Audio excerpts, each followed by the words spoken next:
useless. It does. It's fine. Hey everybody, welcome to Diva Dads episode 35 or season 2 episode 13, whatever you want. But it is awesome to be back. We missed last week. I'm Dana Martin. I'm Rodney Bettis. I'm Cynthia Bradford. And I'm Adrienne Dobson. Hi everybody. How you doing? Hello. Good. What's going on with you, peoples? A lot. Who wants to go first? How was your week, I- Dana? Oh well, Yeah. my week was filled with pokes and prods and doctor's appointments, but more to come on that, I guess, at some point. It's all You're good pregnant? though. I'm drinking a beer and hanging out with Not Rodney pregnant. tonight. Cool. So Salute. Yeah, Rodney, why you there? I am here to Make try and glass destroy cigarettes. all of Dana's setup. That's what I'm here for. No, I last It's not week, even your microphone, and you still can't keep your hands off it. I don't. It's gonna tip over on me because I want it closer to my face. I guess I could just move my face.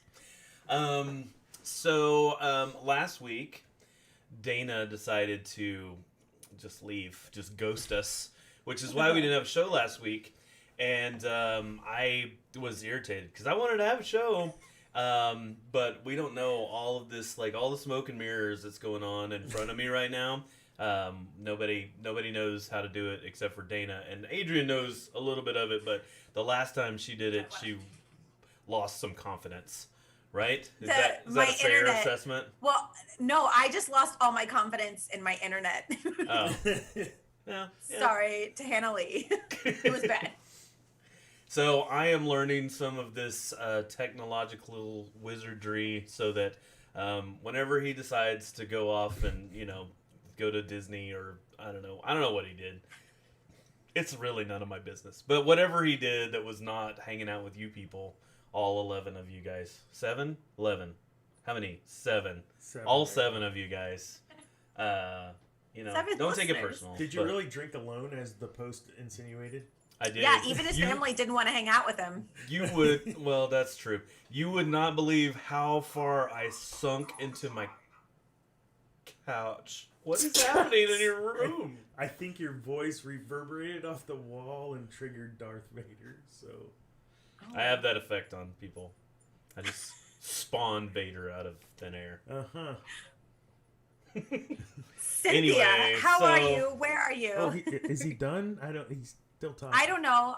I wasn't sure about Darth Vader's interjection, so we're going to move on to Cynthia.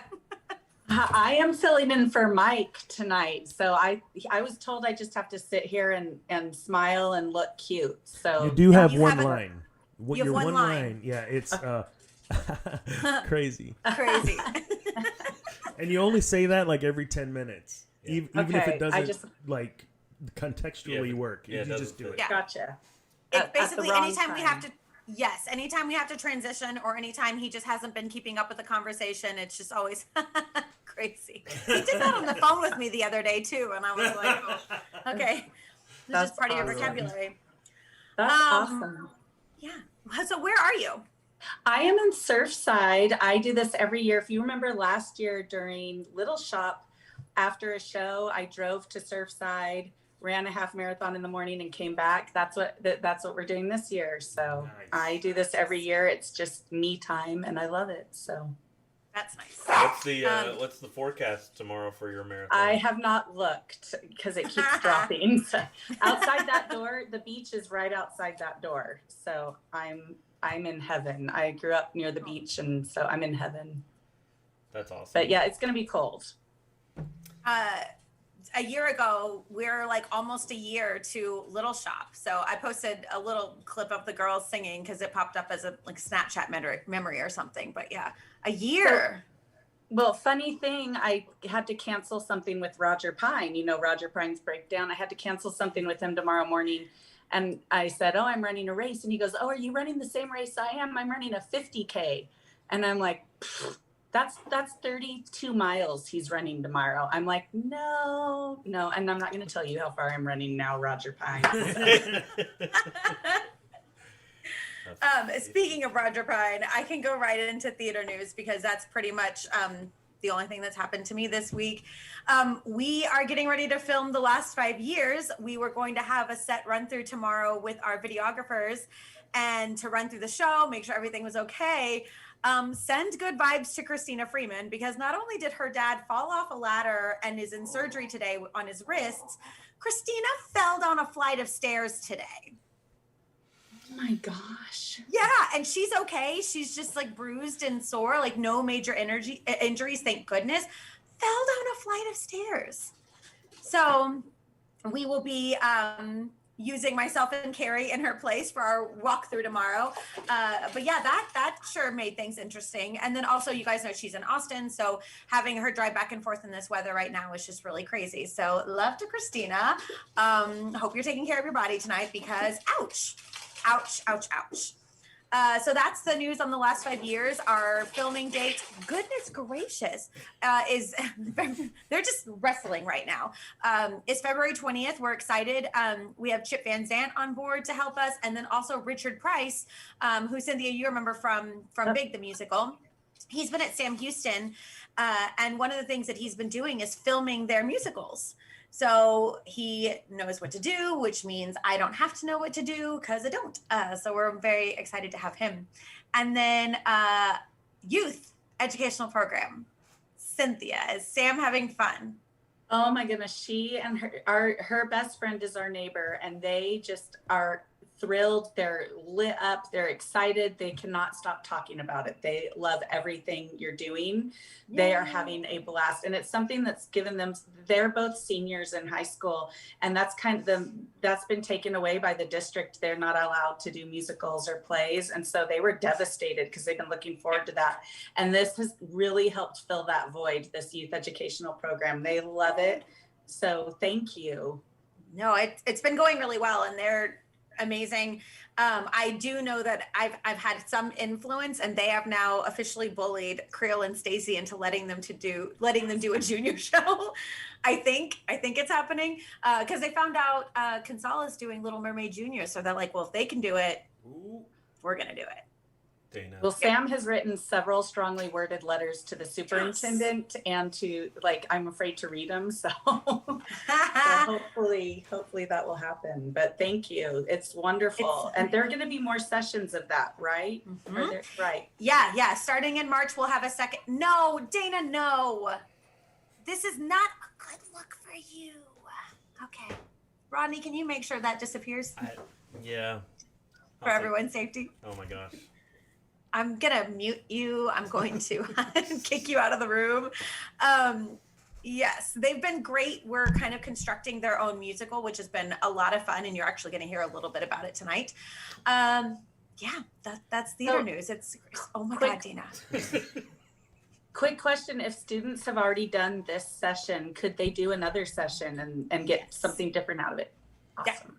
Absolutely. Yeah. Because there's a couple of like different guest speakers that I want to have that can't, be part of this one, but they'll be part of the next one. One of the things they started doing this week is working with Katie Svatek, who's a theater company veteran, who's like an award-winning playwright now. Yeah. And so she, like, watching her work with them has been really cool, because I feel like they're learning a lot. It's been a lot of fun. Yeah. Cool. So we can go right into the next, I think. What is the next? I don't know, Dana. What is the next? I don't have my next stuff. Well, the RBP Crazy is the next. The Roger Pine Breakdown. I said that was BP, perfect, Cynthia. Roger Breakdown Pine. That's a thing. Space Girl the musical is what he's going to be reviewing for us or telling us about today. Roll that tape. Oh, there Dobby. it is. Oh, okay. I can do that. Oh no, hold on. Forgot to do the sound part. We can do it. There he is. Ready? This one's long, but just so you know, there's a lot of information, so pay attention. I'm down.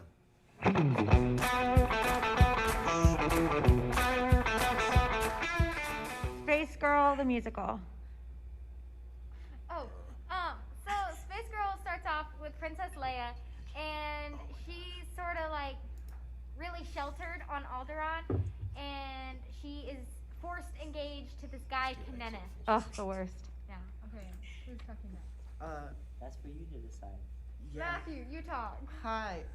So after she's forced to engage with Kaninit, we learn that Leia likes to go on little excursions out of the palace or whatever, and she goes to the shipyard with a lot of people who's like ooh fancy. Ooh. And they go to the shipyard and she meets someone named Space Girl. We haven't found out what her name is yet. Right. Space Girl loves to fly her ship. She goes all around. And Leia really likes that she flies her ship. She's like, I want to do that. And so so that happens. But then later, they're at an Empire fundraiser, like for charity and stuff. For charity? And For the the Empire. For the Empire. For the Empire. It's like a really shady, like, this is a non-profit organization, but they totally profit. So Space Girl, they're trying to steal stuff, and then Leia's like, hey, you're trying to steal stuff, and she's like, yeah, but I'll teach you how to fly if you don't tell me when I was here. And they're like, okay. And so later they go flying, and I'm pretty sure they run into Kanan or something. I don't know. Samantha, what happens next? One more. Oh, what happens Turn it. next? Do they get caught? They get caught. Space Girl is caught doing work for the rebellion, and the senator wants to turn her into the Empire, and Leia's like, no, let Space Girl go. Fine, I'll marry Kanenet. Oh, And then, Kanena. it turns out Kanenet, Kanenet. like when they're flying, they figure out that he's the plant for the Empire. Yes. And that Oh my he's been gosh. reporting on Senator Organa and Leia and them. And he helps plan to arrest them, but then Leia and Space Girl discover his identity. How do we end, Natalie? The Empire representatives will arrive. Leia, Organa, and Space Girl will unite to defeat whatever team I just forgot. The Empire. And Kanena. And Kaninit. Happy ending? Maybe that's not That's decided to yet. decide. Yeah. We'll figure it out. This is a lot of We information. don't know if happiness is something that. Thanks, team. You killed it. Yeah.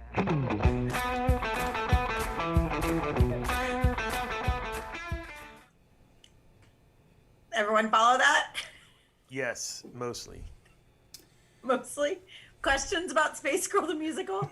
Well, there's a lot of parallels to another very famous movie franchise, but I think it's just off enough that we're good. We're golden. It's very reminiscent of Romeo and Juliet. Not sure if you caught that parallel, but we took the Shakespeare very seriously. It's very much modeled after Shakespeare. Well, I wasn't taking that Shakespearean part very seriously because I was imagining Leonardo DiCaprio in space, and I don't know if that's a good thing. I think he's good everywhere. So, Oh my God. Oh yeah. I don't see where the problem is. Yeah, you know Rodney, what I you just ready did. to make us a drink? Yeah, I'm utterly lost, so I will do that. Make a drink. Okay. My dad texted when he saw that clip, and he says, "Wow, that is a critical mass of redheads. Be careful." This is true. All right, so I don't know how you people hearing me okay? Yes. Yes. All right, good. So today's drink is inspired by a TikTok phenomenon where people make sea shanties, and so this drink is inspired by what's called the Wellerman, where they talk about their ration of rum for the day. So it's of course got rum. This is El Dorado, 8 years. So I'm gonna make one for me and my my co-host here. So I'm going What's to a start. sea shanty? What's a sea shanty, Rodney? So a sea shanty is a song that was sung primarily to aid in work on a ship. So for example, the one that's playing right now is, well, I can't hear it, so it's like Drunken Sailor. Drunken Sailor. What do you do with a drunken sailor? So it's got a rhythm so that whenever you're like, when you're singing the song, you're doing a specific task. So whenever they go, Way hey and up she rises, way hey and up she rises, way hey and up she. So each time you're pulling the, I don't know, yard arm. I don't know. I've never been a sailor. So anyway, that's the purpose of a sea shanty.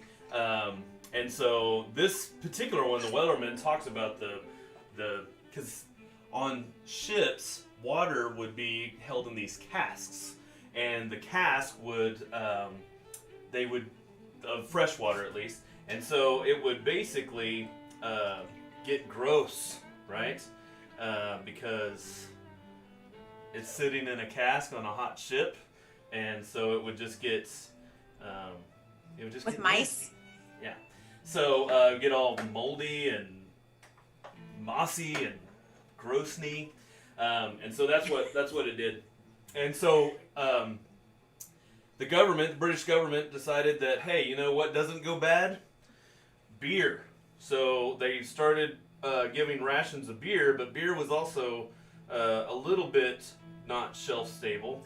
Well, the cool thing is that they discovered the, basically Jamaica and stuff, where they grew this thing called sugarcane. And what can you make out of sugarcane? You can make rum, and you know what? Rum is shelf stable. So they would carry these casks of rum, and they would give it to people to mix with that nasty water, and it was called grog. So there you go, a little bit of history for you. So what I've got here is I got 4 shots of rum. I got 2 ounces of fresh squeezed lemon juice, because we're going the two of stout, 1 of sour, and then a little bit of sweet. So I'm going to put some simple syrup in here, and I'm doubling this up, so I'm going to have to do some math. So 0.7, so I need an ounce and a half of simple syrup. I don't think his math is right. If you have 3/4, 2 3/4 would be an ounce and a half. Right? Yes. Rodney, have you 11 participated cents. in the sea shanties on TikTok? Have I done any of them? No. Yeah. Have you, Cynthia? I have not. Come on, Cynthia, you're the TikTok queen. Has Mike? Has he done a sea shanty? No one knows. I don't watch his because TikToks no one anymore. watches watches his it. TikTok. So one of the things that they sing about in this is that it's in the Wellerman they talk about tea, and so instead of brewing tea, we're going to use matcha powder. This is the most expensive ingredient of the entire cocktail. And you're gonna use it once. Well, Josie likes tea. So it's supposed to be about a bar spoon of it. I'm going to do a little bit more because I'm making it for 2. But, actually, I'm going to a little bit more because a little matcha goes a long way. So, so I'll put that in there. And so, and then we're going to put the egg whites of 2 eggs because this is doubled up. And so if you're following along, this is basically like a whiskey sour or a rum sour. I'll try and not get the yolk in this time for you, Dana. Do you eat the egg whites raw? Those are raw. Yes, they are. Okay. Now it's a whole egg that's raw. I love that you turned your head to look at me like, yeah, I got this. I got this. I'm going to do it right this time, Dana, and then I didn't. Did you mess it up? Oh, the whole thing dropped in there. It's fine. It's all going to be fine. All right. So, then you're going to dry shake it. You notice I don't have any ice in there because every time you work with eggs, you need to dry shake it. But this is whenever your shaker gets a little, it doesn't like to be dry shaken.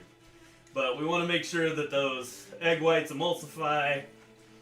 And now you got that extra protein of the yolk. This just And I know you sound- appreciate that. Are y'all gonna regret this tomorrow? I mean, we might regret it in just a few minutes. So once we've Shout got out that, to Kate Mitchell. Kate Mitchell closed all 3 of her activity rings today. Just wanted to update you guys on that. she closed What? all 3 of her what? Of her activity rings. She was active today. Oh, well, good. I was wondering about that. I knew. always hung on whether or not Kate is being active and has her fancy iWatch. iWatch? Apple Watch? Rodney sounds like. I mean, I don't know why they don't call it an iWatch. They call everything else iPhone, iPad, iMac. What? Why don't they call it an iWatch? Huh? Yeah, why didn't I they call it an agree. iWatch? Dana, I don't know. you're the technology guy. Yeah. Not a fan. Let's leave it at that. Okay, fine. All right, so then you're going to strain it into your coupe glasses. This is another reason why I was upset last week is because I went out and got special coupe glasses from my drinks, and then I didn't get to use them. Somebody's Womp fault. womp. Oh my. Look at this. That- Have I you don't had like one it. yet? Yes, I've had a couple of these. Are they good?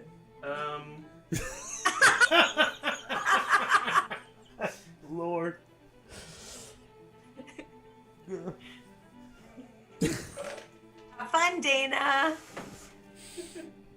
I will say that this is not going to go in my regular rotation of drinks, but you know. So then you're going to take some aromatic bitters, Angostura, just to kind of garnish the top.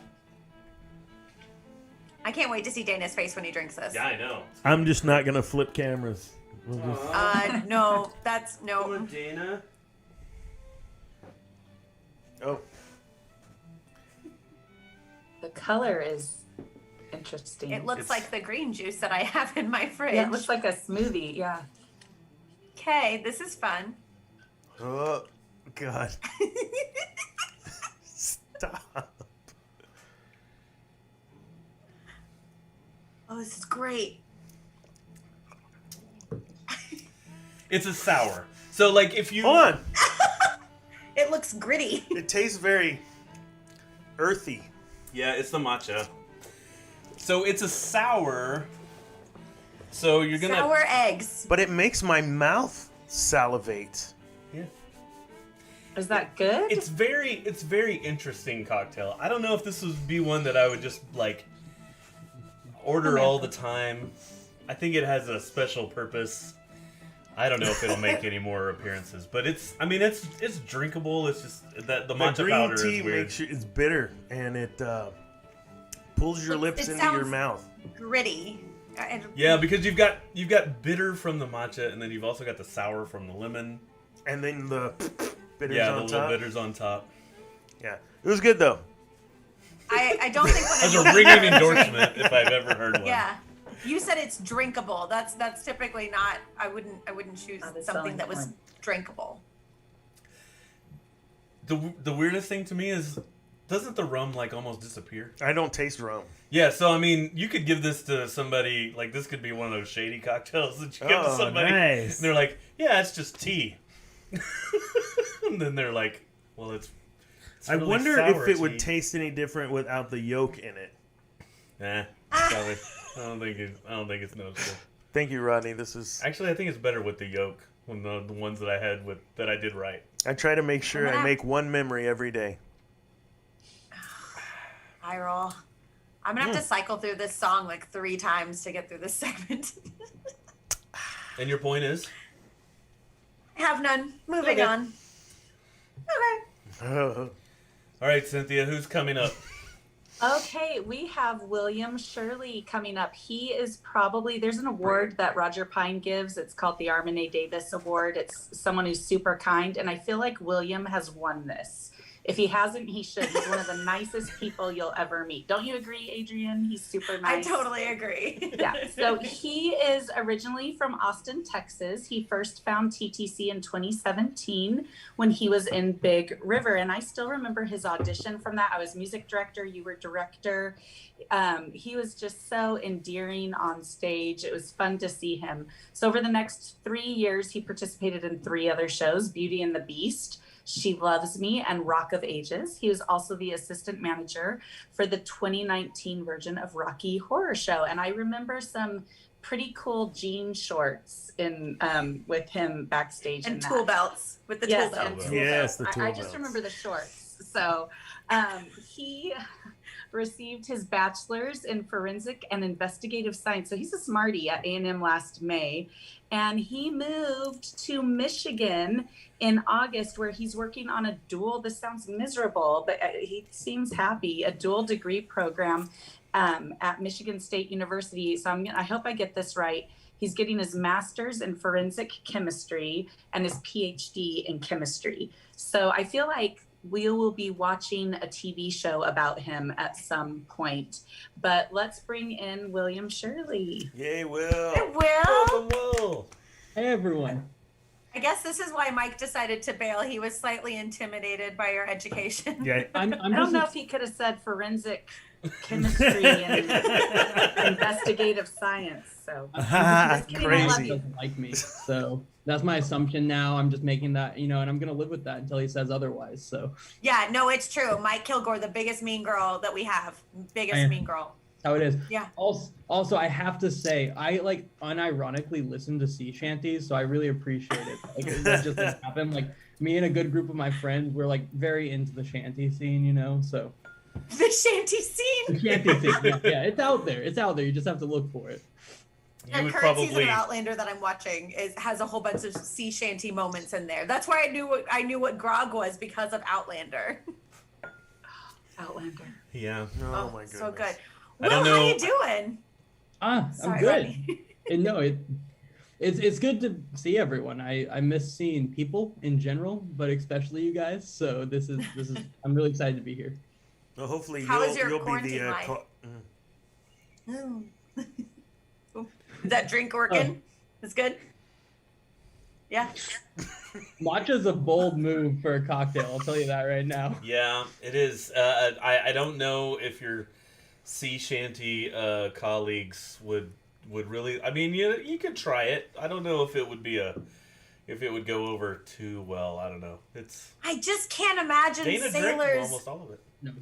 going through the trouble of putting matcha in their cocktails. Like, it's a very, it just doesn't, I was shocked when you said, yes, sea shanty, we're going to do the Wellerman, and then let me get my matcha. What? We fancy when we go pirate, we go fancy pirate. So if You're I had known Buccaneer. this, could you use just a black tea? I would think so. I think it might be interesting with a black tea. Because Or- I do have like black tea already brewed. We could have used that if you want to make another one. okay. Will, Do you have stuff to make another one? Yes. what has your year in the life of a pandemic been? It's been interesting. I mean, moving across the country is always weird, but moving across the country during a pandemic is an event for sure. But since I've been up here, Michigan is they're one of the stricter states on their rules. So I mean, Michigan was shut down from the beginning of November till February 1st completely. Like no restaurants, no bars, anything was open, and which is fine because I don't go anywhere anyway. Because like campus is shut down for the most part. They have some in person, but it's mostly like people graduating that need certain classes. So I spend a lot of my time sitting directly right here on Zoom, either teaching classes or taking classes. So quarantine's been interesting. I mean, I'm also living alone for the first time, which has been an experience. It's nice because I didn't have to have some random person, because that's always an event. But it's I definitely miss my roommate that I had for 4 years. We got kind of used to just having the other person there for sure. So shout out to Tristan for sure, who got stuck with me for 4 years because of a random roommate freshman year. But it's been, what was that? I said, that's great. Yeah, no, it worked You're out well. lucky. I mean, yeah, I know everyone has those horror stories of roommates, but no, I got lucky and kind of really lucky because we lived together for 4 years. He's finishing vet school now at A&M, so he's doing well for himself too. Cool. There's a great like Thanks, Mike. speaking of horror stories, Mandy's first roommate in college had this Christy Petty? boyfriend. Yeah, do what? Christy Petty. No. I don't know if they would still be friends if they ever lived together. Yeah, probably not. Anyway, but she had a roommate. She got a random lottery kind of drawing for a roommate in when she first came to A&M, and this girl was in love with some boy that wasn't like at A&M. He was at some other school or something. and this girl would watch that 70s movie Love Story like Oh. every day. And Mandy got so tired of. I mean, it's the sappiest movie of all time. Ryan right? O'Neal. Yeah, Ryan Oh, O'Neal and Yeah. the girl with the really straight black hair. I don't know what. I don't remember I mean, her. I just remember Ryan O'Neal. She's pretty, but whatever. But yeah, so she watched it all the time and just kind of cried on her on her bunk bed or whatever. We're supposed to be partying. Yeah. It's college. That's Yeah. better. That was what was happening on my bunk bed with my first college roommate, but that's an after dark story. It's pretty terrible. So Will, before you moved, you were supposed to be in a show at Stage Center, right? Like you were in rehearsals. yeah. Is that what happened? Yeah, so we started rehearsals for. Can I say it here? We're not in a. You can theater. say it. I We're can not in a say it, theater. Yeah, so we were starting rehearsals for Macbeth, and I mean, I love Shakespeare. I love doing Shakespeare as much as possible. As y'all all know, I'm not a singer. I like to act, but singing's not my. I've always said I'm the most average singer in history, like the perfect 4.5 5 out of 10. Where like, oh, this isn't the worst thing I've ever heard, but it's not the best either, and that's okay. I feel like I found my niche there for sure. But Macbeth was awesome, and we had such a fun idea. I mean, Andrew Robler was going with this whole crazy creative new idea way to do Macbeth. I mean, Shakespeare's been done so many times, you kind of have to find new ways to do it. And I was really excited for that show, but life happens, and so we had to stop rehearsals, and we decided to stop rehearsals pretty quickly. It wasn't worth the risk. Andrew didn't want to put any of us in danger, and then I moved. So here I am. They're still planning on doing it next year, so that it will be done. They're gonna do Macbeth at Stage Center. I highly recommend go seeing. Everything Andrew does is phenomenal. But yeah, no, I will not be there. Unfortunately, I'm here for the next 5 years. So What role were you going to play in Macbeth? yeah, so I was Lady Macduff. Love it. That's awesome. I was honestly, I was excited to. It was going to be a very different type of to role for sure. But Andrew was just had figured out different ways to do things, and I was playing like a male character. They weren't playing me as a female character. They were just basically having it instead of Macduff being the one that was the male that goes out to fight and stuff, and the woman stays home the way it was written, like in the way Shakespeare wrote it. It was the opposite, and I was the like dad that stayed at home because I didn't want to go fight.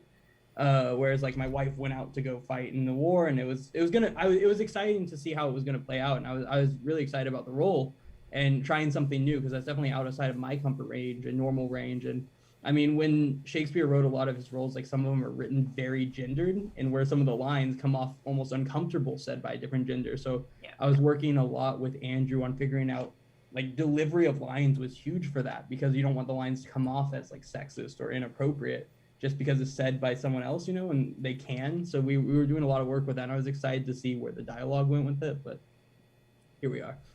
I think one of the last texts I had from you was you letting me know that Macbeth was going on hiatus, and he's like, "So if you still need a stage manager for Tuck." Yep, and then that went on hiatus for a while. Yeah. It's been an adventure for sure. Yeah. So, William, how did you find the theater company? Yeah, so that's I'll give you the Sparks Notes version so I don't go for the full long story, but I figured I was done with theater after high school. I did my last senior play, and I was like, okay, cool. I loved theater. It was awesome, but I'm done. I'm going to A&M to get my degree in some science field. I had come to terms with that. Then I got to A&M, and I was just miserable here. I missed the arts, and I missed just having like an arts community around me. And I talked with my advisor for my scholarship that I had. And I told her, I'm like, I can't stay here anymore. I'm done with College Station. There's like, I miss doing theater, and there's like no theater on A&M's campus, not in the way a lot of campuses have. And they had just canceled their theater department in general. Yeah. I was excited. I was going to get a theater minor. I'd already just agreed, like I was going to go and get a theater minor. And then they just didn't have a theater program the year I started. So I talked to my advisor, and I said, I'm ready to transfer. I had missed the transfer deadline already for like the next fall. So this is spring of my freshman year. So she said, okay, wait until fall. Then if you still want to go, we'll help you fill out the paperwork. It'll be fine. She's like, but in this time, I really think that it would be like, you should go like try to find this place. And she was like, you should go visit the theater company. This is like a local theater and this like is great. And she also introduced me to Dustin, oddly enough, who was starting up a new job at A&M at the time. Oh my gosh. wow. And so the first theater person I met was Dustin, but I still got to the theater before Dustin did. And so I showed up to the one of the last shows for Fiddler. And I tried to buy tickets online. It was sold out. Those sold out like crazy. And so I showed up and I went to the ticket booth and I was like, hey, I want to see this show. I know you guys are sold out online. Is there any chance of me getting a ticket? Like if someone doesn't show? And whoever was working at the time, they just were like, nope, no chance. And I was like, okay, what about tomorrow? Because I think there was like I'll bet I know who that was. Yeah, it was someone I've never seen again. In the defense of the people who normally do tickets, I've never seen this person before. But no, and so she told me there was no chance. So I went home and I was like, you know what? Why not? I'll still show up for auditions next week. Oh. Showed up for Big River auditions. And I want you guys to know, Adrian, she hurt me that day on audition day because they hear me out, Adrian. I promise it's not bad. Oh, I think I know what you're gonna say.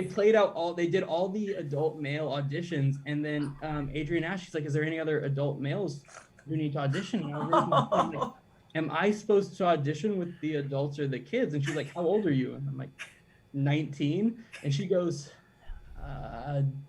adults, come audition.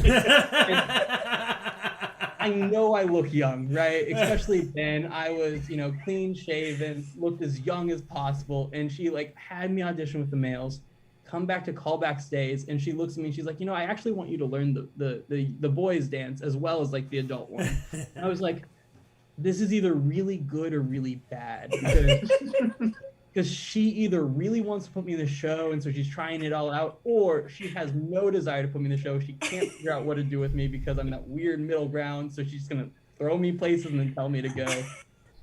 So I was worried, but no, I was so excited. I actually did both in the end. I played one of the boys, with all the teenagers and children, and then I played one of the Arkansas Hicks in the second act. Oh my gosh. With Corey. So that was. It was a good thing. It was a good thing because here was like a college kid, a male. We're always excited to have them, but you had this baby face. I was like, this totally works because we have the grown up end of the boys gang, which is Will, and then we had like the youngest, which is Royce Pine. All part of the same boy gang. It was awesome. That was an incredible. Keith actually choreographed that. He did, yeah. Because that was the only dance number in the entire show was the boys. The boys, and then I think I did None Such. Yep. Oh yeah, the Royal None Such. That was, oh god, that show ended up being so much fun. I was like worried in general. I was like, when I heard, because I was just gonna audition no matter what, but I was like, whose idea was it to make a musical out of Huckleberry Finn? Because that sounds like a terrible idea, but I love that show, and it has such a special place for me now because the theater company changed my life because I stayed. I ended up doing 4 years in College Station instead of leaving after a year, which I was on my way out. My paperwork was mostly filled out, and thank goodness for my advisor Bonnie Devia at A&M telling me to stick it out, speak with Dustin about maybe doing an individual theater project here on campus as well. Go see a show. I never saw a show. My first show I saw wasn't until I think I'd already done 2 shows at TTC before I ever saw a show that was done at TTC. Wow. I'm so sad they wouldn't let you see Fiddler. I was excited. Never happened. I'm so sorry. You were such a baby in Big River. I remember that you had this little, and then that Hick scene was hilarious. You and Jake, was it Jacob Austin? No, you guys, Jacob. And the accents got thicker with each show. The accents got thicker and thicker as it went. So that was such a fun memory. What's a favorite memory you've had on stage? Oh goodness, that's so hard. I had such a good time at the theater company on and off stage. It ended up being just the funniest thing. I will say, I think one of the probably most fun times I had was in doing She Loves Me, because that show was such a weird thing because the chorus, we're only in there for such randomly small times. And then I'm on stage for an hour during the dinner scene, just sitting there pretending to talk to Kelsey. But that Did dinner you get scene, slapped? yeah. Oh, Did she Kelsey slap slapped you? me twice. Yeah, 2 times every show.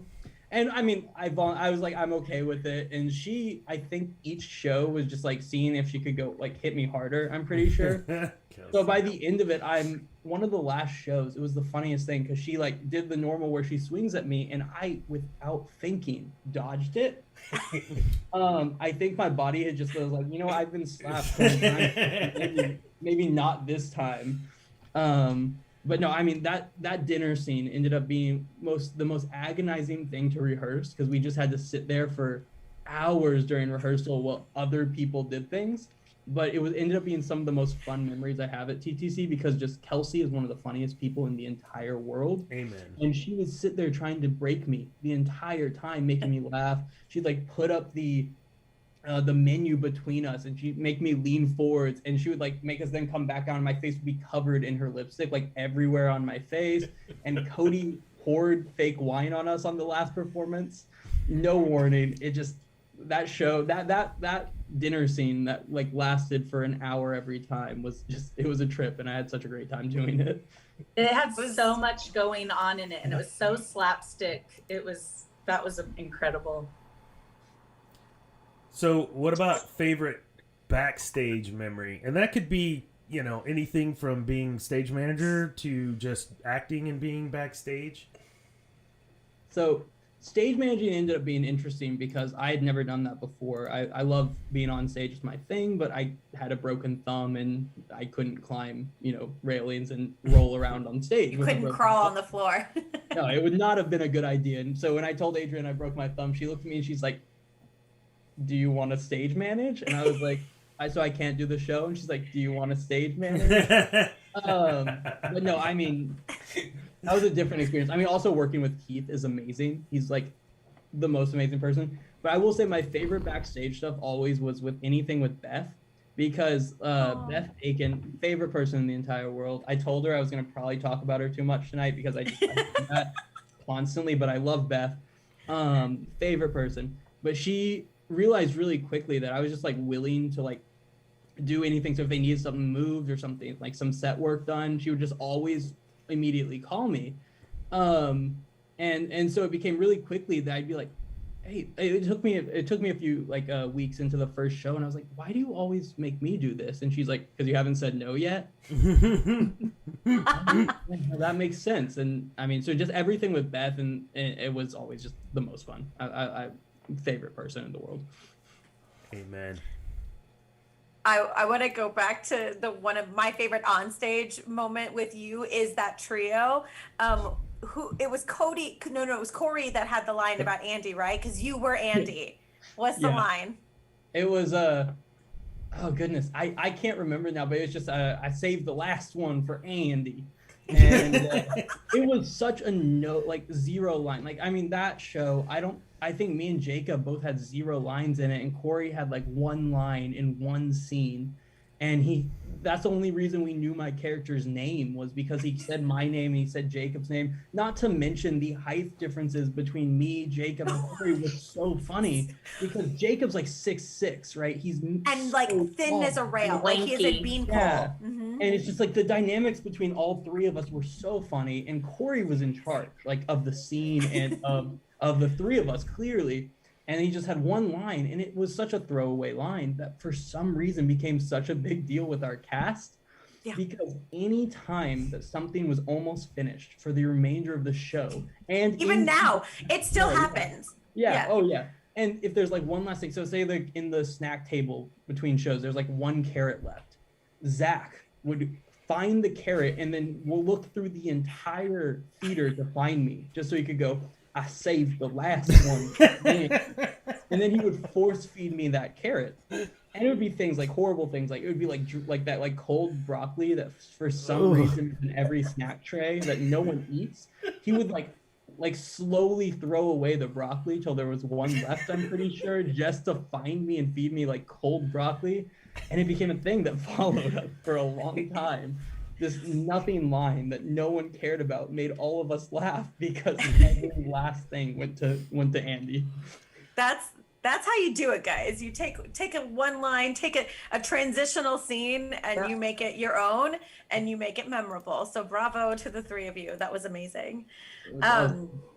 So Cody Arn would like to know, who did you share the best kiss with at the theater company? I saw that I saw that he put that up because that's funny. I think I've had exactly one kiss at the theater company. Never, it was on stage, but never for a show. One time it was, I think, a work day for She Loves Me, maybe Beauty and the Beast, but I was standing there on stage and talking with Cody, and we realized all of a sudden that me and Cody were both wearing the same T-shirt and the like almost identical like orange flannel, right? And we were just sitting there having a conversation. Someone walked up to us, and I feel so bad because I couldn't tell you who this person was at this time. But they looked at us and they're like, "You guys are dressed like identical. Was that on purpose?" And we were like, "No. Why would we like do that on purpose?" And we like looked at each other, and Cody just looked at me, and I looked at Cody, and I'm like, and then Cody just leans forward. So I'm like, okay, so this is happening apparently. And because we were matching, there's a picture of it somewhere. I couldn't tell you where it is, but somebody somewhere has a picture of Cody and me kissing wearing the almost identical outfit. So I know he wanted me to say that. So, you know, shout out to Cody Arn for that beautiful kiss we shared because we were matching one time at rehearsals. I had no idea that happened. I thought that was a leading question, so you could talk about kissing Kelsey in that scene. And No, you know I mean- Kelsey's irate right now. Yeah.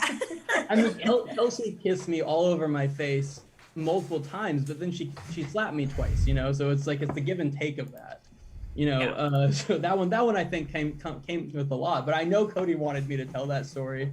So I felt like I had to tell that story because one person witnessed that, but that happened. It's one of those weird distant memories I'd forgotten about until I saw him write that. But you know, here we are. That happened one time. Only because Forever in your heart. Forever in Always. your heart. Always. So you mentioned Beth earlier, and she wanted to know why you mentioned her on all your dates. So that became a thing. So the theater company was such a big part of my life during college. And so if I was seeing a girl, like if I'd been dating a girl for a little while, I would invite her to come with me to a show, you know, like come see my friends act in a show. Which got me into trouble sometimes because as y'all know, theater, that's a side story. I mean, theater people are very comfortable with other theater people, right? Yeah. So I'll go back to the Beth one, but I have to tell this one. So I was sitting there watching Three Penny Opera, right? And y'all remember who Taylor was during that show, right? The nun. The nun, right? Oh, With she the was like a corset. priest, actually. She wasn't a nun. She was the priest. Oh yeah, the priest. But she was just, you know, the outfit she had was a smidge revealing, right?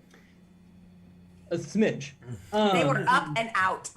She at intermission she texted me I can't say that word. How do my upper parts look in the show so far?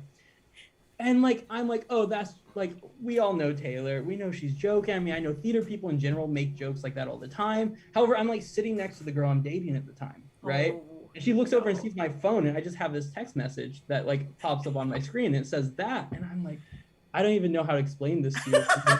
I'm like, it's too late. I'm in trouble now for something I cannot control. So that happened, but And also shout out to Taylor because they look great. yeah, no, I mean, I responded, well done. I'm like, but yeah, I got in trouble for that with the girl I was dating at the time. But I realized it became a thing where I would talk about, like, I talk about my friends a lot. My friends are super important to me.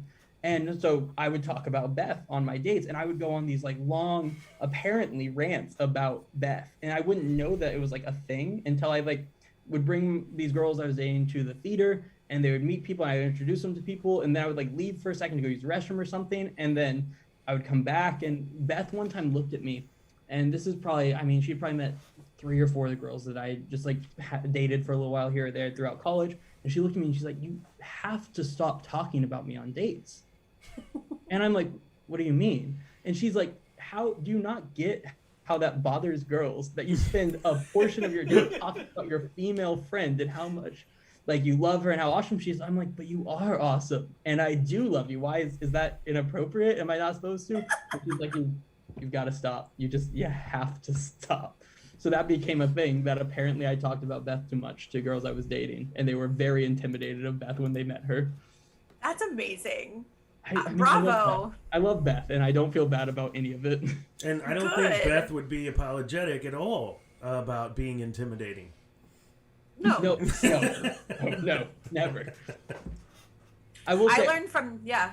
Go in ahead. my defense, I think Beth does the same thing with like me and all of our friends, because Connor was like, I like to believe Connor was terrified when he met me, you know, and I love Connor to death. He's fantastic, but I like to believe that he was at least a little intimidated until he saw me and he was like, oh, it's fine. Let me look at it. Until he saw me. Yeah, this guy, no. I did find out that with all the teenagers that are in the youth program right now, how scared they were of Beth. And they each like described the first time they met her and like what she said to them. And I don't remember if it was Ryan or Matthew describing their first experience. And the best was Erin Toft. Now Wu was talking about how when she first met Beth, and Beth is a stage manager, so she's dropping her kids off with them. And one of the first things Beth says is, I hate kids. And Erin's like, well, here are my children. Sounds about right. Oops. Oh, I have to issue. Okay, so if anyone else was bothered, I need to say that my mom responded first. My dad came later. But the person who's in Love Story with Ryan O'Neal is Allie McGraw. There you go. McGraw. Ally McGraw. And happy birthday, Thank you Terry. to the Dobsons. Yes. Happy birthday, Terry. Terry. Well, Beth is a backstage fixture at TTC, and you mentioned that you started working shut up, Siri. backstage with your Let's thumb. see. Oh, speaking. Oh, I'm so sorry. I heard both of those. no, What go was ahead. I think it's Rodney's. No. Rodney? No. Oh no. Sorry, we're on no. we're on mics.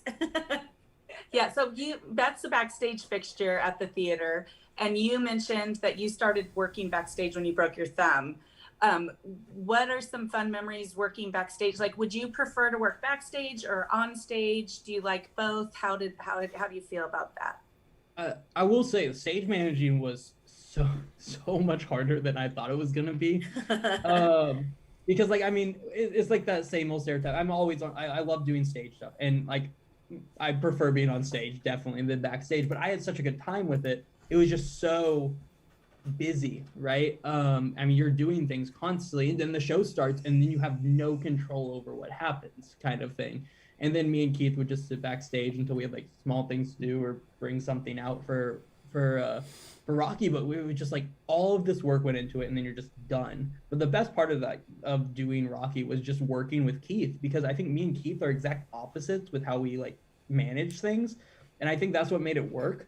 Was Keith could be Keith surprisingly could be like the mean guy and like make everyone like controlled, and people like, if people were like talking, he'd be like, hey guys, that's enough, and people would listen, and I'm like, I can't do that, like that's not me. But then like comes to building sets and stuff, I can build things. Like I spent like, I know how to like work with wood and like build sets and stuff. It's not Keith's specialty, right? But Keith can do like No. artistic stuff. He can do the artistic stuff, and I can't do the artistic stuff at all, but I can build things with wood. And I think me and Keith just completed each other as like a stage managing team so well. I had such a good time working with him because we were exact opposites with how we did things. And so we filled like every role that needed to be done. And I felt like it went fairly smoothly, because I know Rocky's an event, right? Like that was the one I got to work with, but there's so much can go right and so much can go wrong with Rocky. And I think we had like such a good Rocky experience that whole time. Yeah. I will say the hardest thing about stage managing though was the cleanup for that, the breakdown of the set. So Adrian couldn't be there because Adrian was forced to go on vacation because she works too much. And so she was gone, and Keith had like a long time thing he'd already set up, so he was gone. So all of a sudden I was like third in command, and now I was the only one left to do breakdown. And that was an event because we had to get everything inappropriate off the set because Frozen Jr. was coming in. Oh my gosh, that's right. First work day. So it was a long day of very quickly trying to get rid of the set as fast as possible, while also people recovering from the party, the after party, and then the after party. No. That maybe I don't know what you're talking didn't about. exist. I don't know what you're talking about. No, yeah, there's no proof. No one. There's. Nope. Those are all maybes. They maybe existed. Moving along.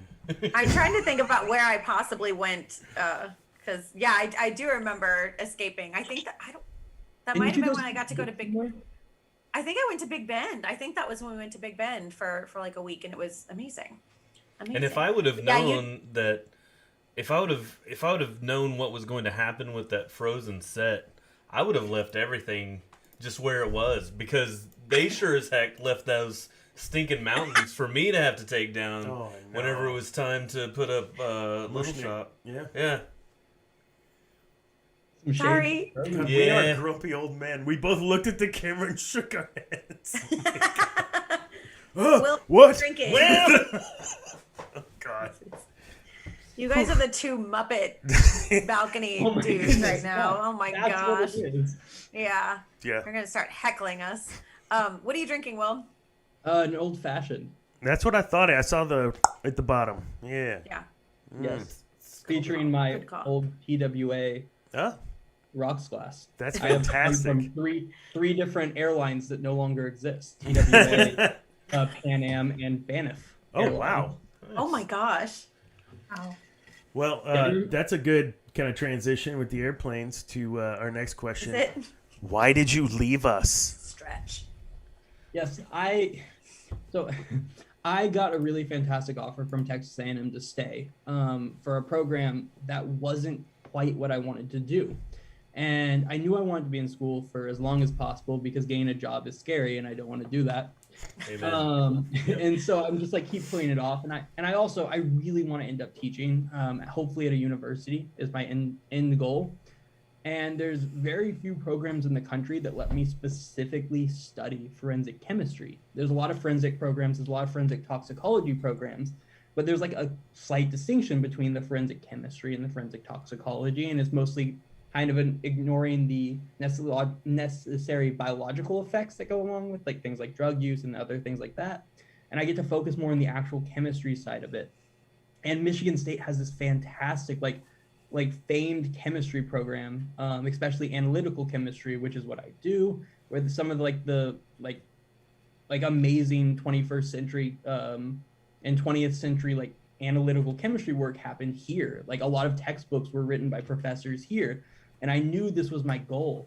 And I went through and I applied to a couple universities for a grad school, but my goal was always here, and I knew that if they accepted me at Michigan State, I was going to leave. But A&M accepted me much sooner, and so I was starting to plan to stay.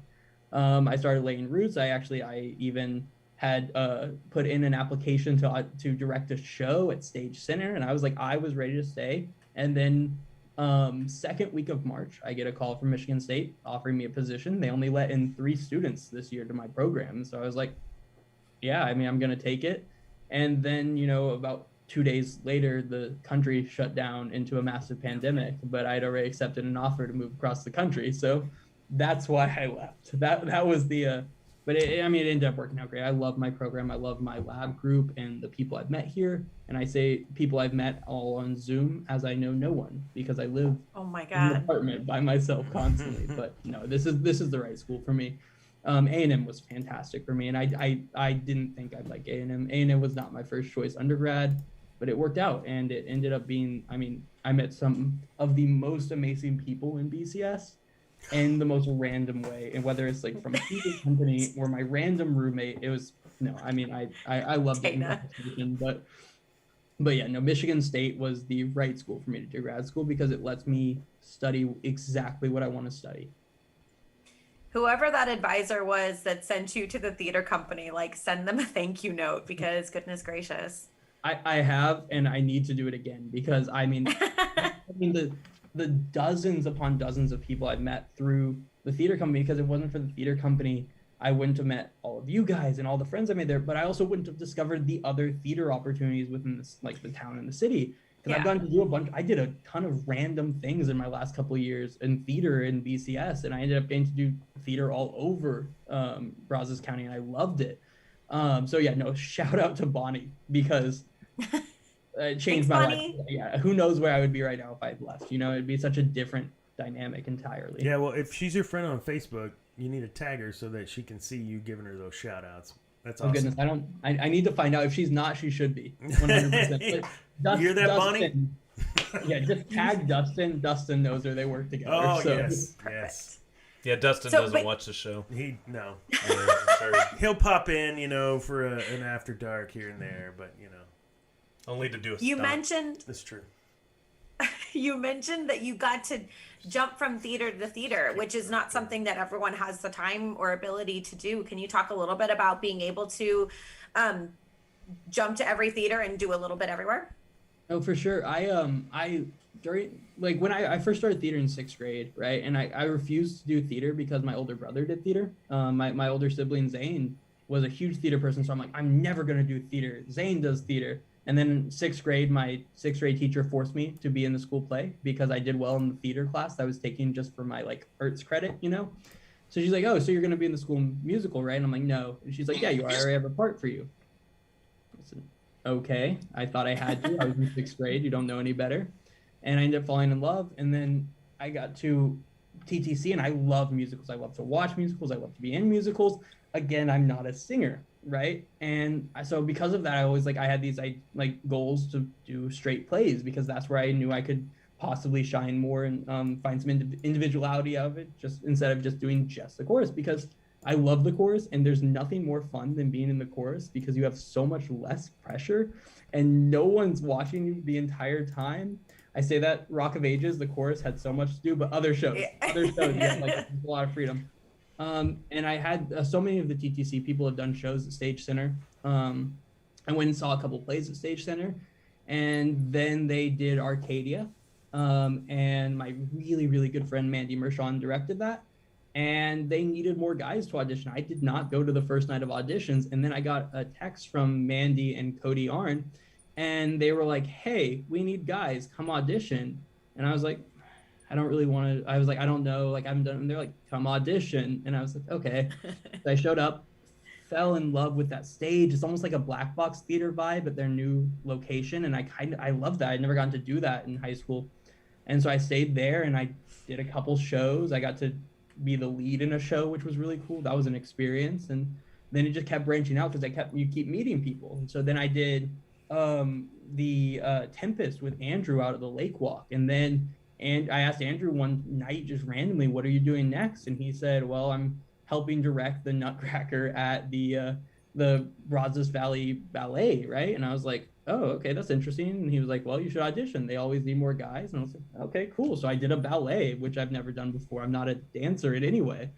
And I kept just kind of like following and doing as much opportunity as I could, just be on a stage because that's where I feel so like comfortable and at home. I just kept following the threads that led me, and I ended up doing a bunch of really random things all over town, and I loved all of it. I tell you, I really enjoyed all of those. Arcadia was great. You know what stressed me out the most about that show? The turtle. Every time someone handled that turtle and you saw its little arms and legs, like wanting to go somewhere else, I was like, someone let that turtle go. So that turtle was, when we found out they were doing a real turtle, every single actor in the cast said, are you sure you don't want to just do a realistic plastic one? Are you certain? Like, sure? No, we have a real turtle. I'm pretty sure it's the Garrison Tate's turtle, right? Oh. I'm pretty sure they like donated this turtle to let us use it. And I seem to remember, not calling any names, someone didn't want the turtle back at the household, but we gave the turtle back. The turtle went back to the family. But that turtle, you hear turtles and you think slow moving, just gonna stand there. This turtle had a death wish and it just loved to run as fast as it could towards the edge of the table. And so the entire show, we're either holding the turtle or trying to catch this turtle. Well, delivering, and I don't know who got to see Arcadia. Arcadia is by Tom Stoppard, and the entire show is monologues, right? So we have no one ever shut up. Yeah, no, we have characters delivering monologues, trying to catch turtles as they run. And huge shout out to Caroline, who was in the show. She was our youngest actress in the show. She was like young, and then at one point the turtle jumped off the table. She catches it in midair, finishes her line, and puts the turtle slowly back on the table. Never breaks character, never stops her line, and I hated that turtle. I hate that turtle. It would just it added like a almost athletic part to that show where you have to be constantly aware of the turtle so you can catch it or save it from itself. I just felt for the turtle the whole time. I was like, it I- just wants to be free. It wants to run. Clearly, that turtle wanted to run in a way that most turtles do not. It wanted to move. And when you picked it up, it was literally just in air, flailing at any given moment, and it was that part was hard to watch. It was hard to be a part of that part alone. Oh gosh, is it Cynthia? Oh, is this where the Brian Pope question? Yes. Okay, so one of my nightmares, I'm sure we've all had this, is like you're on stage and there's a play going on and you have no idea what's going on. Like we've all had that nightmare. Like everyone knows their lines and you don't know your lines. And this nightmare happened. Oh wait, was it a nightmare or did it happen to you two goofballs, you two Muppets? No, I was about to say that was Rodney in Little Shop, but that... I don't know what he's talking about. I thought it might be the motorcycle in Rocky Horror. Vroom, vroom. I know about that motorcycle in Rocky and Dana trying to start the motorcycle. We found the video of Randy riding in on the motorcycle, and we did our 50s review show singing Pretty Woman, and he just comes right on in on that motorcycle in his yellow suit. Oh my gosh. I was missing the yellow suit. This nightmare happened in real life to you. A show you'd never seen this show, knew nothing about it, and you stepped in. Tell us. Did they hand you a script? Were you given a script? Yeah, so I went to so I'd never seen a show at Navasota, right? At the I think it's NTA, Navasota Theater Alliance. I had never seen a show out there. But my really good friend Jennifer Hargis was directing a show, and I knew that she would not let me live it down if I didn't go see it. So I made the drive to Navasota, and I show up, and they are having a minor crisis. One of their actors just couldn't make it to the show. And I walk in the door, and Jennifer sees me, and she's like, "Oh, thank goodness!" And she immediately grabs me, and she's like, "Hey, do you want to see backstage?" And I was like, "Yeah, sure. Let's go look at backstage." Leads me backstage. We get backstage. She takes me to the dressing room, and she goes, "Okay, so update. How would you like to be in a show tonight?" I'm like, "What?" Right? I'm here to watch the show. And she's like, "Yeah, so one of our actors can't do it. You're like the same size as them, right? You want to be in the show?" And I'm like, "I don't know this show. I've never seen this show." And she's like, "Oh, no worries. It's easy." And hands me a script. And she's like, "Okay, we'll tell you what to do before each scene. Just put on the costume and be in the show. And just hold the script the whole time. It's Noise is Off, so it kind of works because Noise is Off is chaos. If you haven't seen it, complete chaos the entire time, but very controlled chaos. So they walked me through the blocking and just handed me a script and said, "Okay, go." And I was in the show. Because I was like, obviously I'm not going to let my friend down. And they needed a person to step in, and let's be honest, any opportunity to be on stage, I'm like, yeah, sure, why not, right? The show's hilarious. I didn't know the plot of the show during it because I'd be sitting backstage just waiting for like the cue to go on. And I'd be like on stage, like holding a script up, just like reading it like as I go. And there's a part where I'm like underneath a sheet and I'm like, I have no idea when I'm supposed to stand up, but I'm here holding my script under a sheet. And it ended up being complete chaos. And I had such a good time. And I came back the next week and saw the show. So I could find out the plot and what happened in the show because I didn't know it.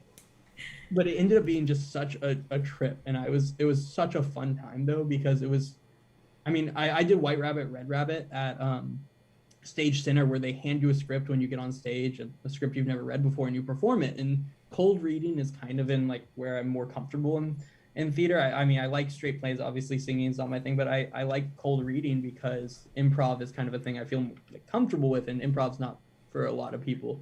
But I like it, and so it was kind of just improvising a show I didn't know, where they handed me a script. The only hard part was everyone else knew where to be, and they would like, wait for like props that I'm supposed to like hand someone. So the single greatest part of Noise is Off is there's a scene where my character, the stage manager, and Harold were handing these like flowers back and forth, right? Where one person would take them and the other person would take them. And there's a part where I'm apparently already supposed to have them and I don't. And I say, "Take these." And I'm holding nothing. And I'm just, "Take these." And I look at him and he goes, "Okay," and like just kept holding them. And everyone in the audience could clearly tell that I was supposed to have the flowers, and it was so funny though. And I got to work with a bunch of people I have never worked with in a show before, including Brian, which was awesome because I had never gotten to do shows with them. So what a time. What a time. Did you? I got to see it too. It Did was you amazing. just? You were amazing. Did you just go by yourself, like stag to the show, or did you have a date, or like? No, what- my good friend Megan Maedo was there with me, and we were watching the show together, and they pulled me backstage, and Jennifer's like, "Come see backstage," and I was like, "Oh, Megan, I'll be right back." And so I went backstage, and she's like, "So you're gonna be in the show?" And I was like, "I'm here with like a friend. Is anyone?" She's like, "Don't worry, we'll tell her. It's okay." So she got to watch the show by herself in the end. But yeah, no. So that was a time. That was a fun show. It was a fun show, and I got to come back the next week, which NTA was like, "We'll give you guys 2 free tickets to come back," but Megan lives in Alabama, so she was already gone. So I did go by myself to watch the next one. However, Beth and Connor were there for the show that day, so I got to third wheel with them and watch the show. Awesome. Where you're meant to be. Where with I'm Beth meant to and be. Connor. Honestly, that it worked out perfectly. That's amazing. Any other questions, Dad/Cynthia, for the wonderful Will? Oh, I have a question. Well, comment and I guess tell me more. You got to hang out with, well, Dana and Rodney know him now, but previous guest and theater company veteran Ben Iguagu. I love Ben. Hello. Ben is one of my favorite people. So Ben started hanging out with us. I met Ben during Beauty and the Beast. We ended up at some point becoming friends. It's kind of like with theater people. I realized you're there for rehearsals every night, and then all of a sudden you're friends with someone and hanging out with them, and you can't pinpoint why. I couldn't tell you when I became friends with anyone at the theater company. It just happened one rehearsal, and then like we never stopped hanging out. And so me and Ben have kept up for sure, and he's living in Nashville now, which is surprisingly close to Michigan. Things are like so close up here, you know. That You makes live in no Texas. sense to me. Well, yeah, you live in Texas, and it takes hours to get anywhere. But like Ben's like I'm like directly north of Nashville, Tennessee, right? And Ben texted me one time, and he said, "I am so tired of just being on Zoom all day doing work. Can I take a vacation and come to Michigan?" I was like, "Oh yeah, heck yeah, come up to Michigan." I'm like, I don't see anyone ever, so seeing anybody sounds fantastic. So Ben flew into Detroit. I picked him up and we drove straight to the like very northern tip of the lower peninsula of Michigan, and we went camping, and it unfortunately rained the entire time. We went to this place called a dark sky park, and they're one of like the places on earth that has the least light pollution anywhere. Ooh. And so we went to, we're like, it's gonna be all these cool constellations, and it's supposed to be all these, and then it rained from when I picked up Ben until we left the next morning. But it ended up being so fun, and he stayed in Michigan for a couple days, and he had to basically just hang out while I did all my classes, but he got a break a little bit from work, and we were planning on going to Chicago this weekend, but this Midwest has this terrible like plan of just like snowing constantly, and it's really cold, and I don't really want to drive during that, and Ben doesn't want to drive during that, so we didn't go to Chicago, but eventually we will. So it's just we're in this place where he's far from family, I'm far from family, and somehow we're closer to each other up here. So we've been there. I think that's beautiful. I love that. Ugh. It's gonna snow here this weekend. Yay! Yeah, what's going on in Texas with you guys? Like, what's? I don't know. We get all of our winter in 1 week. Yep. Well, we had For a a single day winter a couple of weeks ago that was beautiful, all this snow. Everyone got to make snowmen and have all this fun. But like it's trying to do it again, but we all have stuff to do, so we would like it to stop. Yeah. I would like it to stop. Yeah, I went home for Christmas for a couple weeks, and I just like stayed at with my mom and my grandma in San Marcos, and I missed the first like snow in Michigan of the season. Then I left Texas, got back to Michigan, and it didn't snow for a couple weeks, and then it snows in Texas, and I was feeling kind of cheated out of snow that y'all guys got snow, but now I don't feel bad because you guys are getting more snow and are not prepared for it, and I get snow almost every night here, so It's not fun. no. Well, William, do you have any final parting message or comments to your extended theater company family and the 7 people who may or may not be tuning in right now? 12. 12? My mom and dad are on separate. Oh, things. nice. Like, yeah. Way to pump those numbers. Shout out to everyone at all the theaters I was in in College Station and Bryan College Station in general. I mean, I had such an amazing time at TTC and at Stage Center and at every other weird independent thing I did during the time. I mean, I never had a bad time during theater. And I mean, also huge thank you to Adrian for casting me in my first show, because such a thin line between me moving to Austin and not ever coming back to BCS and me having such fond memories and loving BCS. And I mean, I miss you. I miss all y'all guys so much. I mean, I miss you too. Up here with all these like strange Northerners, and I don't understand. And I say y'all, and they look at me weird. But no. So I mean, thank you, Adrian, and thank you guys for having me too. This is awesome. Yeah. I miss you guys. Also, I love to talk, so any opportunity, you know. No, thank you, Will, man. This was great. Getting to Thank you. peer into your histories and whatnot. It's funny. That was almost weird. No, I had to make sure that it. Yeah. It's about to be creamy or No. something. No! Damn it, Rodney. So no. I think I might have said on the Ben Iguagu show that his. Close. Yeah. Close. Okay, I we can't- don't I don't tried. need stop. We don't need to. You Let's don't just want to talk about revisit that? No. Oh, okay, cool. Never mind then. Cool. Is this where Mike steps in? Is this where Mike steps in and ends it and segues? Crazy. Okay, guys. We actually have TTC. one more thing, but I was messing with Dana by deleting his notes, so I do have it though. What? I just noticed that. Thanks. That's. You can tell me about it though. It's time for the Jennifer Riley fun fact of the week. The hell was in this thing? Hey there, Diva Dads. It's your fun fact correspondent, Jen Riley here. And today I've got 2 fun facts for you. And they're both related to ice. And that's basically because it looks like Texas is in for a very cold weekend. And I'm sure Will has experienced his fair share of cold days. So the first fact is, if you're thinking and talking about all of the ice on Earth, that is known as the Earth's cryosphere. So if you're wanting to sound a little bit extra nerdy in a conversation, maybe throw that in. The other fact is a little bit more wild. So it turns out that one of Saturn's moons, Enceladus, it has what they call cryovolcanoes, which is where instead of spewing magma, it spews ice. So kind of like the geysers we've got here on Earth, but a little bit more insane.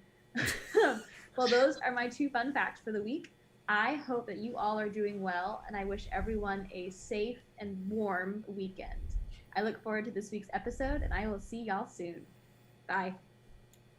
Love her. We got the 2-for-1. Nice.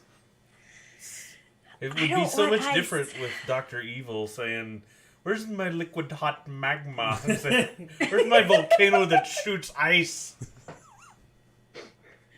Can I get a freaking laser here, people?" Oh my god.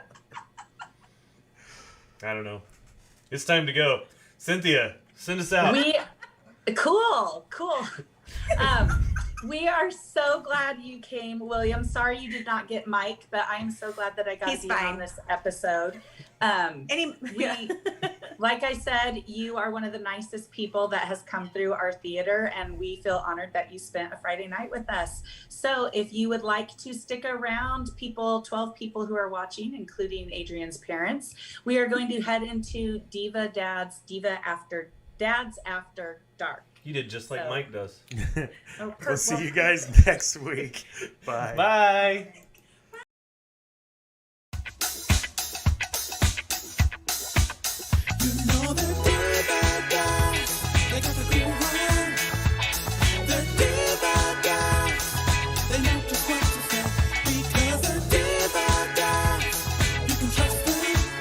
In the middle